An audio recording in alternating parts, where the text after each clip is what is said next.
He didn't have diabetes when we were kids. Okay. He didn't get diagnosed with diabetes until we were well into adulthood. He was a pretty healthy guy. I mean, he always had weight problems, but he was an athlete from, when he was a kid, and, he kept that up with us. I remember him running when I was little. I remember him playing tennis, and there was all these like health crazes in the 70s and 80s, and he and my mother were somewhat health conscious, but I think that the weight thing and food became a bigger problem as he got older too, because you can do things when you're young you can't really get away with as you get older. And at some point he was diagnosed with type 2 diabetes.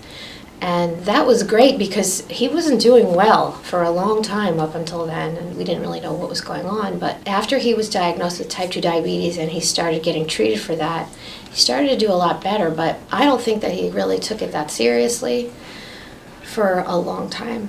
For many years of not taking the diabetes seriously, he ended up having more consequences. They say that it's the reason he has kidney disease. Now he's taking care of his diabetes, but which is good, he needs to do that. I don't know whether the doctor shared with him the care he needed to take and the diet he needed to be on, and foods he needed to avoid, checking his blood sugar levels. He didn't really do that. Once in a while, I remember asking him about it if we went out to dinner and he'd have dessert or whatever, and because I never noticed that he seemed to do anything other than what anyone else without diabetes would do as far as food. And I guess he was taking his medication, but he wasn't checking his sugar levels, and I wasn't really thinking about it. I just took the lead from him, and I didn't bug him about it. Once in a while I asked him, and he just was like, oh no,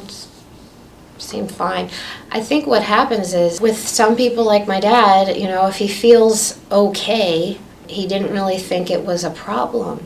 Mm-hmm. But over time it was a problem, and like I said, I don't know if there could have been better education from his doctors. They may have tried to tell him he needed to, it's very likely. I didn't go with him to those appointments. This was before the kidney problems came around. Mm-hmm. This is many years ago now, and it took its toll over time. It wasn't like overnight.